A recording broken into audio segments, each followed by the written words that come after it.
اب بھائیو اسی کانٹیکسٹ میں ضمناً میں 5 صورتیں اور کور کرتا ہوں جن کی فضیلت پبلک میں مشہور ہے، لیکن ان کے حوالے سے کوئی بھی صحیح سند کے ساتھ روایت موجود نہیں ہے، اور جو روایتیں ہیں ان پر خود ائمہ نے جرح کی ہوئی ہے۔ میں چاہ رہا ہوں کہ وہ بھی یہاں پر مختصراً بیان کر دوں تاکہ ہماری یہ ویڈیو بک جو ہے قرآن حکیم کی تلاوت اور صورتوں کی فضیلت کے اعتبار سے ہر لحاظ سے پرفیکٹ ہو جائے۔ رہا یہ بزرگان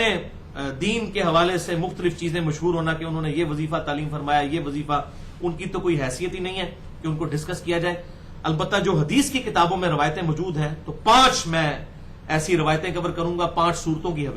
فضیلت کے اعتبار سے کہ وہ ضعیف ہیں۔ پہلی حدیث جامعہ ترمذی میں انٹرنیشنل نمبر کے مطابق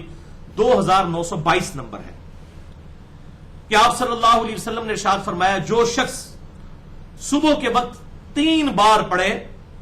اعوذ باللہ السمیع العلیم من الشیطان الرجیم بسم اللہ الرحمن الرحیم، اور اس کے بعد سورۃ الحشر کی آخری 3 آیات کو پڑھے واللہ الذی لا الہ الا ھو عالم الغیب والشہادہ، یہ والی آیات صبح پڑھ لے تو شام تک 70,000 فرشتے اس کے لیے دعائے رحمت کریں گے، شام کو پڑھ لے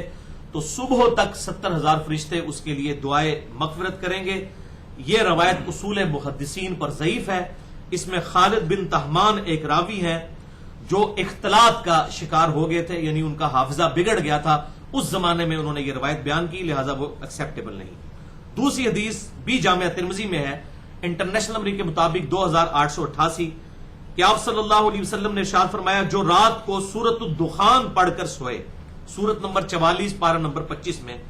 تو 70,000 فرشتے صبح تک اس کے لیے دعائیں مغفرت کرتے ہیں۔ لیکن اس روایت کو بھی خود امام ترمذی نے ضعیف ڈکلیئر کیا اور امام بخاری کا قول بھی نقل کیا کہ یہ روایت صحیح نہیں ہے۔ اس میں عمر بن خصیم منکر الحدیث راوی ہے۔ منکر الحدیث وہ راوی ہوتا ہے جو ریجیکٹڈ پرسنالٹی ہوتا ہے، جس کی حدیثیں ترک کر دی جائیں۔ یہ بڑی شدید جرح ہوتی ہے کسی پر کہ یہ منکر الحدیث ہے۔ تیسری حدیث شعب الایمان امام بہیقی کی کتاب میں ہے 2498 کہ جو شخص ہر رات کو سورۃ الواقعہ پڑھ کر سوئے وہ کبھی فاقے کا شکار نہیں ہوگا۔ اور ابن مسعود رضی اللہ تعالیٰ عنہ اپنی بیٹیوں کو حکم دیتے تھے کہ رات کو سونے سے پہلے سورۃ الواقعہ پڑھیں، لیکن یہ بھی روایت ضعیف ہے۔ اس میں ایک راوی ہیں شجاع، وہ ضعیف ہیں، اور ابو طیبہ، یہ بلکہ یہ دونوں راوی جو ہیں ابو طیبہ اور شجاع، یہ دونوں مجہول اور ان نون راوی ہیں، اور لاپتہ لوگوں کی روایتیں محدثین کے میدان میں ایکسیپٹیبل نہیں ہوتی۔ چوتھی حدیث بھی شعب الایمان امام بہیقی کی کتاب میں 2518 ہے کہ آپ صلی اللہ علیہ وسلم نے ارشاد فرمایا، جو سورۃ التکاثر پڑھ لے تو اسے 1000 آیات کا ثواب ملے گا،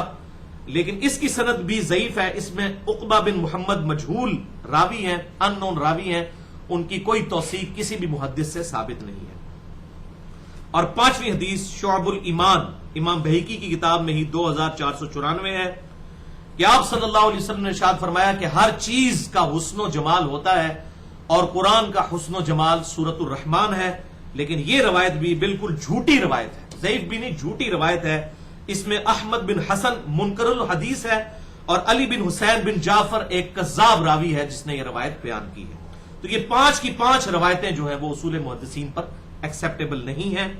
اور بھائیو، یہ میں اپنی طرف سے بات نہیں کر رہا، صحیح مسلم کے مقدمے میں امام مسلم بن حجاج قشیری رحمہ اللہ المتوفى 262 ہجری، انہوں نے کیٹاگوریکل مینشن کیا ہے کہ ضعیف الاسناد احادیث کسی بھی صورت ایکسیپٹیبل نہیں ہے۔ نمبر 1، نہ تو حلال و حرام کے احکام کے لیے، نمبر 2، نہ امر بالمعروف و نہی عن المنکر کے لیے، اور نمبر 3، نہ ترغیب و ترہیب کے لیے، یعنی نیک اعمال کی ترغیب دلانا اور برے اعمال سے روکنے کے لیے بھی کوئی جعلی روایت بیان نہ کی جائے۔ تو یہ ہمارا اپنا کوئی فتویٰ نہیں ہے، امام مسلم نے آج سے 1200 سال پہلے صحیح مسلم کے مقدمے میں لکھا، اور یہ اتنا اہم مقدمہ ہے کہ میں نے تقریباً 1 گھنٹہ 25 منٹ میں یہ پورا مقدمہ کور کیا ہے۔ مسئلہ نمبر 36 کے نام سے اہل سنت پاک.com پر ضعیف الاسناد اور من گھڑت احادیث کے فتنے کا تحقیقی جائزہ، جس میں نے یہ پورا مقدمہ کور کیا ہے، اور 5 ایسی مثالیں دی ہیں ضعیف الاسناد احادیث کی جو ہماری کتابوں میں موجود ہیں کہ اگر ان روایتوں کو ہم صحیح اور ضعیف کا فرق نہ کریں، ان روایتوں کو صحیح ایکسپٹ کر لیں تو ہمارے ایمان کا ہی بیڑا غرق ہو جائے، والعیاذ باللہ تعالی۔ لیکن ایک اہم بات یہ ہے کہ اگر کوئی یہ وظائف کر رہا ہے، چونکہ یہ وظائف قرآن کے ہیں اور بسا اوقات یہ وظائف سورۃ الواقعہ کوئی سال سے پڑھ رہا تھا، سورۃ الرحمن پڑھ رہا تھا، اس کی وجہ سے اسے زبانی یاد ہو چکی ہے، تو یہ وظیفے چھوڑے نا۔ کیوں؟ یہ قرآن پاک کی آیات ہیں، اس کو عمومی طور پر تو ثواب ملے گا ہی ملے گا۔ چھوڑنے کا نقصان یہ ہوگا کہ جو یاد تھی وہ بھول جائے گا، پھر بھولنے کی وعید الگ سے۔ لہذا یہ جو ثواب حاصل ہو رہا ہے بالکل کرتے رہے۔ اس فضیلت کے بغیر بھی ایک عمومی فضیلت تو ہے، چاہے سورۃ الرحمن کوئی پڑھے، سورۃ التکاثر کوئی پڑھے، یہ کوئی بابوں کے وظیفے تو نہیں ہیں، یہ اللہ کی کتاب ہے۔ اگر کوئی ویسے بھی پڑھ رہا ہے تو وہ پڑھتا رہے، کیونکہ وہ جرنل حدیث یاد کر لیں بالکل صحیح سند کے ساتھ۔ جامعہ ترمذی میں موجود ہے انٹرنیشنل نمبر کے مطابق 2910، سنن دارمی میں بھی موجود ہے کہ آپ صلی اللہ علیہ وسلم نے ارشاد فرمایا،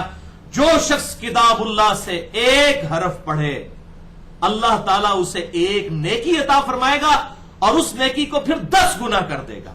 میں نہیں کہتا کہ الف لام میم ایک حرف ہے، بلکہ الف ایک حرف، لام ایک حرف اور میم ایک حرف ہے، یعنی 30 نیکیاں ملیں گی، آپ صلی اللہ علیہ وسلم نے ارشاد فرمایا۔ لہذا یہ عمومی ثواب ملتا رہے گا۔ تو جو لوگ سال ہر سال سے سورۃ الحشر کی 3 آیات پڑھ رہے ہیں، یا سورۃ الواقعہ پڑھ رہے ہیں، یا سورۃ التکاثر پڑھ رہے ہیں، یا سورۃ الرحمن پڑھ رہے ہیں، تو وہ اسی طریقے سے پڑھتے رہیں، کوئی پرابلم نہیں ہے اس میں، ثواب انشاءاللہ تعالی ملتا رہے گا تاکہ یہ صورتیں یاد رہیں، بھول نہ جائیں۔ تو یہ ایک منصف مزاج آدمی کو اسی طریقے سے ہی ایڈریس کرنا چاہیے تھا، اس لیے میں نے ایمانداری کے ساتھ اس مسئلے کو بیان کر دیا۔